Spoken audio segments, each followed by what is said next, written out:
YouTube, what is good? Welcome back to another video on the channel, man. With season 3 coming out today, wanted to give my spin on what I think the best season 3 cards you guys should be going out here to be getting, who fits teams the best, and everything like that. Now, I'm going to be looking at it from a little bit of a different perspective of other people.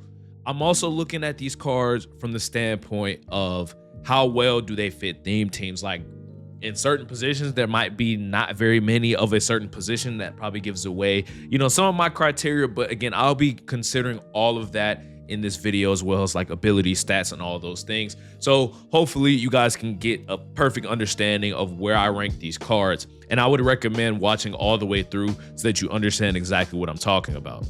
Now, before we get into the rest of the video, man, if you guys enjoyed, if you find it to be helpful, make sure you guys hit that like button and subscribe as we're on the road to 4,000 subscribers, man. We're going to hit it. We're going to hit it soon. I can tell we're going to hit it very soon, my boys. But with that being said, let's go ahead and go over the season 3 cards and who I think the best options are going to be for you guys. Now, we can only get these cards to 90 overall. Yes, you can max them out at 92 overall. You can only get one max out at 92 overall, but that also does require you to max out the field pass, and that's not something I would recommend any of you guys to do unless you guys are MCS champions.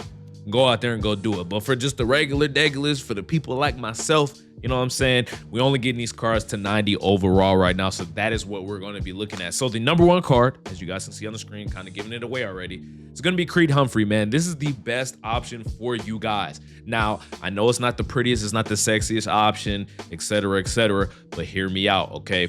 The great thing about this card, really great stats, okay?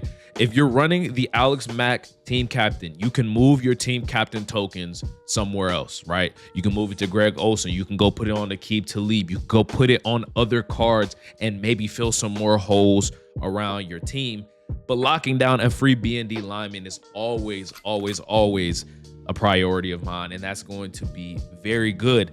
The other thing about this card is that his secondary positions, he can play both guard positions. He can play left guard or right guard. So even if you're not necessarily looking for a center, you're looking for a left guard or a right guard that can be on your team for a while, this is going to be your guy. You feel what I'm saying? And also, just another thing as well, at 91 overall, he gets his 3rd ability slot, and that's going to unlock the ability slot to get pass protect. If you guys are getting screamed at by the double or nothings, the pass rushing abilities, trust me, this is going to help, and I think you should be setting the groundwork there to be getting this card up to 91 as soon as possible. But again, we can only get these cards to 90, which is why I have this card still at number 1. At number 2, we've got Jessie Bates. This is the second most useful card in my opinions. Am I a little bit biased because I'm a Falcons fan? Absolutely. You're absolutely correct. But let me give you guys the reasoning why I think this card is so good, right? We have a plethora of free safeties right now. I'm not going to lie. You could use Shapeshifter at free safety. Everybody's getting their Tristan McCullum today, everything like that. But the great thing about this card is Tristan McCullum is more of a user type of card. This is going to be more of a true deep safety type of card. Again, these cards always get all 32 team chems this year. So think of this card of having 93 speed, especially if you have 50 out of 50 and crystals. If not, you have 50 out of 50, you can go 92. But even then, even at 90 speed, that's going to be really top end speed as it stands in the game right now. He is 6'1", decent change of direction, decent agility, great zone coverage, decent enough man coverage. I mean, he's a safety. You're probably not going to really have him in man, coverage a lot of the time. Actually, pretty good hit power for a Jessie Bates as well. Just an overall, just solid card. Is going to get the job done. Again, it's going to be a very great card for you guys, and that's why I have him at number 2. At number 3, and honestly, this card would have been number 1 if I'm being 100% honest with you. We could get his 3rd ability slot today. This would be the number 1 card, but because he cannot get that 3rd ability slot, he's going to be a lot lower. Now, why am I mentioning that 3rd ability slot? The 3rd ability slot is at 91 overall. That is when you can get the double or nothing ability on your pass rushers, or at least on this Will Anderson specifically. You're going to get it in the 3rd ability bucket, and he cannot get it until he's at 91 overall. So that does kind of move this card down. But outside of that, this card is absolutely amazing. 88 speed, 87 acceleration, 80 change of direction, which is going to make a difference when you're trying to get after the quarterback. Trust me when I say that. 90 finesse move. I would have preferred to see his power move higher, but I get it. He's a speed rusher. That's why they don't have his power move as high. But there's really no flaws in this card. If I'm being 100% honest with you guys, it's just the fact that he does not get the double or nothing ability. Otherwise, he would be the #1 card on this list, or what I would be telling you guys to go out there and max out. Pretty much, I'm pretty sure he's the fastest edge rusher right now.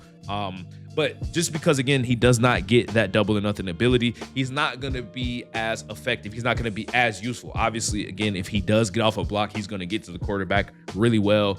But outside of that, this card is not really going to, pass rushers just really aren't that good this year unless you have double or nothing. You have some sort of ability on him. I think it's that important to have that double or nothing ability on him, which is why I have him at number 3. Again, no knock on the card, no flaws at all, just doesn't get that ability. The next card we're going to be talking about is Mr. Cooper Kupp. He's also 6'1", very similar to Jessie Bates, just 1 speed slower, right? Just 1 speed slower, okay? The thing with this is that the Davante Adams that we literally got last season, in my opinion, is better than this card. Call me crazy. I don't know if that's crazy to say, but let's just do a quick comparison here really quickly, right? If we go over here to Cooper Kupp, I'm going to compare him. Let's go ahead and make it a 90 overall. And then I'm going to bring Mr. Davante Adams. That might be crazy for me to say, but I think this Davante Adams is actually slightly better. I'm not going to lie. I think he's slightly better. Call me crazy. He is 6'1". Okay, Cooper Kupp is 6'2". But the thing with the Davante Adams card, right? Route running. Look at the difference in route running. Medium route running. Short route running is higher. And then where's his deep route running at? That's the main difference, right? Obviously, it's not going to make that big of a difference, right? But I do think they're marginally pretty much the same card. You are going to want to have the card to have better route running. Again, after a certain threshold, it doesn't really matter. But I found a lot of success with the Davante Adams. So that, again, that's just kind of why I'm just saying maybe it was crazy for me to say he's better than Davante Adams is better. Okay, maybe that might be a little bit crazy, but the point still stands is that we pretty much got this exact same card last season. So he's really not that much different than this card. So I just don't think he's as useful. Now, obviously, if you need a wide receiver, it's probably going to be a little bit higher on your list. You feel what I'm saying?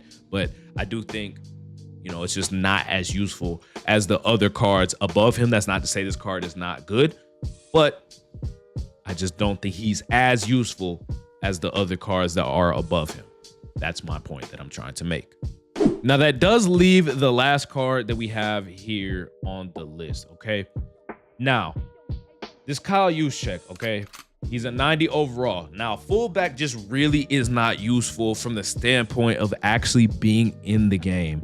But this card has a very special use, right? There's not very many fullbacks in the game. Not very many theme teams have fullbacks where you could do that.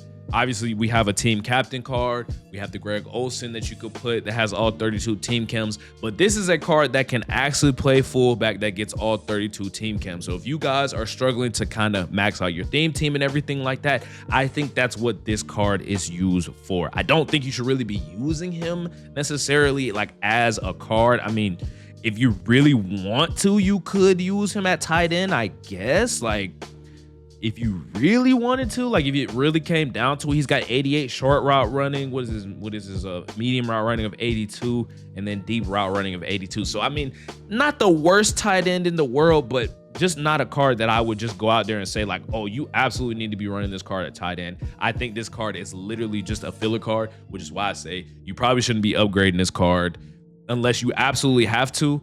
And even then, just get the first token to get all 32 team chems, and then that's it. You don't have to get all the way up to 90 overall, save your season tickets.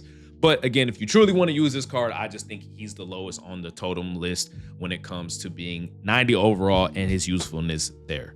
Now, boys, hopefully that does make sense what I'm explaining to you guys. Again, I'm just trying to give you guys a little bit more of an insight into my mind, how I'm thinking about it, how I'm going to be using my season tickets. As you guys can see, I have 12,000 season tickets. I don't really use my season tickets very much. Like I said, how I had with the use check, I really only buy the lowest one, the lowest like token. I'll show you guys in the store what I'm talking about. The lowest overall token. I believe that's like 86 overall this season, if I'm not mistaken. Yes, 86 overall token. It's right behind me. It's not loading either. But the point is, I only use these for getting the 32 team chems, and then after that, it's really no point. You know what I'm saying? It's really no point. But it just depends on the cards, man. I'm going to be upgrading some of these cards here and there. Definitely going to be doing that. And hopefully you guys found this video to be helpful. If you guys did, it would be greatly appreciated if you could leave a like. Definitely let me know down in the comment section who you think is the most worth it, who you think and who you're going to be adding to your team as well, my boys. Hopefully y'all found it to be helpful. Hopefully you enjoyed the video. We'll catch you on the next one. Peace.